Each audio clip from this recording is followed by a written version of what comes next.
जिसकी भूमि है जन्नत और माटी है चंदन, ऐसे भारत माँ को मेरा शत शत है अभिनंदन। नमस्कार दोस्तों। जी हाँ, ये भारत देश बहुत ही निराला देश है। यहाँ भिन्न भिन्न भाषाएं बोली जाती हैं, भिन्न भिन्न ज़बान के लोग रहते हैं और यही ज़बान हमारे कानों तक जब जाती है तो हमें बड़ा ही आह्लादित महसूस होता है। हम बहुत ही गौरवशाली हैं जो ऐसे देश में रहते हैं जहाँ 1600 से अधिक भाषाएं बोली जाती हैं। अब ये भाषाओं में अंतर कैसे होता है? अभी हमने पिछले एपिसोड में आपको बताया था कि साउंड और वॉइस यानी ध्वनि और आवाज़, इसमें अंतर क्या होता है? उच्चारण स्थानों का। जी हाँ, आपके उच्चारण अवयवों द्वारा उच्चारण स्थान अगर हम वर्णों का बदल दें तो कई भाषाओं के अलग अलग ध्वनियाँ बन जाती हैं और फिर हम कहते हैं कि ये भाषा है, ये इस बोली का है, ये शब्द है। शब्द वही रहते हैं, उनके भाव हमें जब सुनाई देते हैं तो अलग तरह से सुनाई देते हैं। तो आखिर ये क्यों होता है? ये होता है हमारे उच्चारण के कारण, प्रोनंसिएशन के कारण। हम भिन्न भिन्न भाषाओं में प्रोनंसिएशन करते हैं, उच्चारण करते हैं और वही भाव हमारे कानों तक पहुंचता है तो हम उस भाषा को पहचानते हैं। जी हाँ, उच्चारण बहुत महत्वपूर्ण है। अपने मुख के अवयवों द्वारा वर्णों का बोलना, वर्णों की ध्वनियाँ निकालना, यही है उच्चारण। जैसे कुछ भाषा ऐसे हैं, देखिए, आइयो रामा कैसा है जी आप, कैसे हैं आप, कैसन हो आप। तो ये देखिए हर भाषाओं के अलग अलग टोन हो गए क्योंकि उच्चारण स्थानों में हमने अवयवों को कुछ अलग तरीके से इस्तेमाल किया और फिर वो अलग अलग भाषाओं से ध्वनियाँ निकलने लगी या अलग अलग भाषाओं की ध्वनियों की पहचान बन गई। तो दोस्तों, आज हम जानते हैं उच्चारण स्थान। सबसे पहले हमने स्वर पढ़ा था, 13 स्वर पढ़े थे। आखिर इनके उच्चारण स्थान कौन कौन से हैं? उसके पहले हमने जाना था कि हमारे उच्चारण अवयव कौन कौन से हैं। जी हाँ, हमारे मुख के अंदर जहाँ से ध्वनियाँ निकलती हैं, आवाज़ निकलती हैं, वो किस किस अवयवों से होकर गुजरती हैं। तो ये अवयव यानी पार्ट्स ऑफ माउथ कौन कौन से हैं? देखिए, उच्चारण अवयव,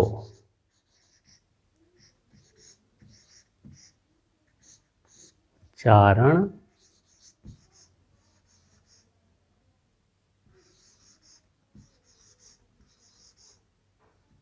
अवयव, उच्चारण अवयव, कंपोनेंट्स, प्रोनंसिएशन कंपोनेंट्स। सबसे पहले अगर हम देखें अंदर से बाहर या बाहर से अंदर, अंदर से देखिए कंठ, कंठ के बाद आप आते हैं तालु, फिर आते हैं मूर्धा, फिर दंत, फिर वस, फिर जिह्वा और फिर ओष्ठ। ये 1 2 3 4 5 6 7 और एक और है नासिका, नेज़ल। ये 8 अवयव हैं। कितने अवयव हैं? 8। इन 8 अवयवों से होकर हमारे वर्णों का उच्चारण होता है। अब इन वर्तमाने मसूड़े, मैंने बताया था मसूड़ा, तालु ऊपर, जो जीभ के ऊपर, ये मुंह के ऊपर, दांत, ऊपर वाले दांत, उसके बाहर, ऊपर वाले दांत के ऊपर जो छत बनी हुई है मुंह की, उस छत को, पैलेट को तालु कहते हैं। और तालु दोनों अगल बगल और फिर बीच में जो उठा हुआ है वहाँ मूर्धा होता है। दंत दांत ही है, दांत के मूल पर वस, कंठ पीछे से, जीवा जीभ, ओष्ठ के सामने नासिका, नेज़ल। तो ये 8 अवयव हैं जहाँ से उच्चारण होता है। तो सबसे पहले स्वर का आइए जानते हैं, स्वरों का उच्चारण स्थान। स्वरों का उच्चारण स्थान। तो देखिए, इसको याद करने की ज़रूरत नहीं है, इसको सीखने की ज़रूरत है। मैं हमेशा बोलता हूँ कि आप खुद प्रैक्टिस करिए। जैसे अ, आ, ई, उ, पहले हम लिख लेते हैं। 13 स्वर हमारे हैं। अ, आ, ई, उ,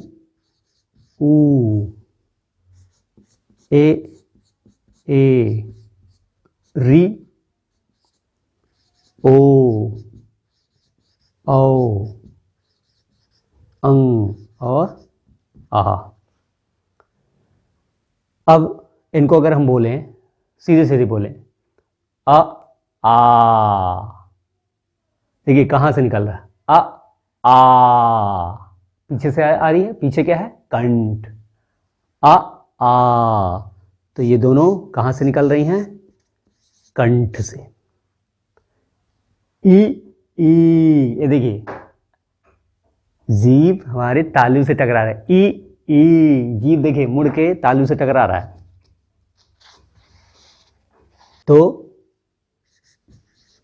स्वर के उच्चारण स्थान आ, कहाँ से निकला, कंठ से।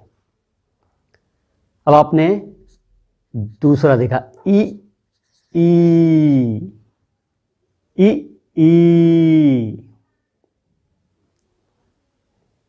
ये कहाँ से आया, तालू। ई बनाई, ई, ये गाल ऐसे हो गया ऊपर का, जो पैलेट है तालू, जीभ से टकराया। और ई,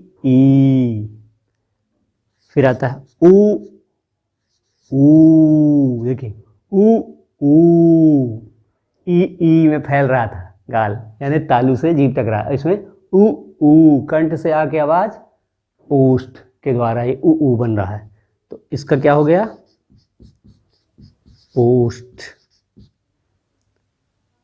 अब खुद उच्चारण करिए, आ, ई, उ, अपने आप स्वर स्थान आपको पता हो जाएंगे। अब देखिए, ए, कहीं कुछ नहीं है। ए, जीभ कहाँ, तालू से टकरा रही है। तालू से। अब आवाज कहाँ से आ रही, कंठ से। तो ये द्वय हो गए, कंठ और तालु। कंठ और तालु। इसी तरह से ओ, ओ, ऊ, देखिए ऊ से मिलता हुआ ओ है। ऊ सीधे ओष्ठ से था, लेकिन ओ कंठ से आवाज कर रहे हैं और साथ में ओष्ठ का भी प्रयोग कर रहे हैं। तो ये दो अवयव मिलकर ओ की ध्वनि निकाल रहे हैं, कंठ और ओष्ठ। आ, ई, उ, ए, ओ हो गया। अब क्या आता है, री, ऋषि वाला री, री, री, री। देखिए री, जीभ मुड़ के मूर्धा से टकरा रही है, अर्थात ये ध्वनि का उच्चारण स्थान क्या है, मूर्धा। इसी तरह से एक आता अंग, देखिए अंग ऐसा लग रहा है नाक से आ रही है, तो इसको बोलेंगे, इसका उच्चारण स्थान नसिका, नसिका यानी नासिका, नेजल से। फिर आता है आहा, आहा, कंठ द्वार, ग्रोटल से आ रही है आहा, ये ग्रोटल कंठ से आवाज आ रही। तो ये आपके उच्चारण स्थान हो गए। अब इन उच्चारण स्थानों को देखिए, किसी वर्ण के साथ लगाकर मात्राओं को फिर उच्चारण करें, आपको स्पष्ट हो जाए। जैसे क, का, कंठ से आ रही है, का, की, तालु, की, कु, ओष्ठ, कै, कंठ और तालु, को,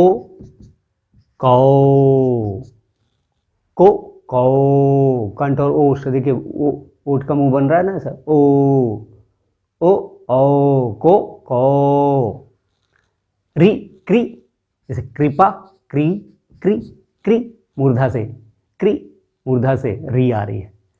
कंग, कंग, कंग, ऐसा लग रहा है नाक से आवाज आ रही, हमारी वाइब्रेशंस नाक में हो रहे हैं, तो कंग, कहा, कहा, कंठ द्वार से कहा। तो ये आपके स्वर के उच्चारण स्थान हो गए। कंठ है, तालु है, ओष्ठ है, और जीवा तालु से टकराती है तो आवाज़ निकलती है।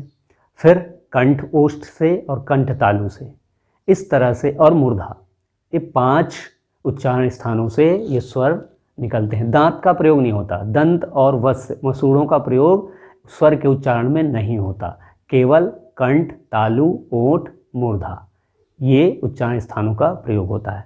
आप घर में इसका प्रयोग करें, प्रैक्टिस करें, अभ्यास करें। आपको रटने की ज़रूरत नहीं है, याद करने की ज़रूरत नहीं है। आप सही उच्चारण करेंगे, आपको स्वमेव पता हो जाएगा कि कौन सा स्वर किस उच्चारण स्थान से कहा जाता है या बोला जाता है। आज के लिए इतना ही। अगले एपिसोड में फिर महत्वपूर्ण जानकारी के साथ मिलते हैं। तब तक के लिए जय हिंद।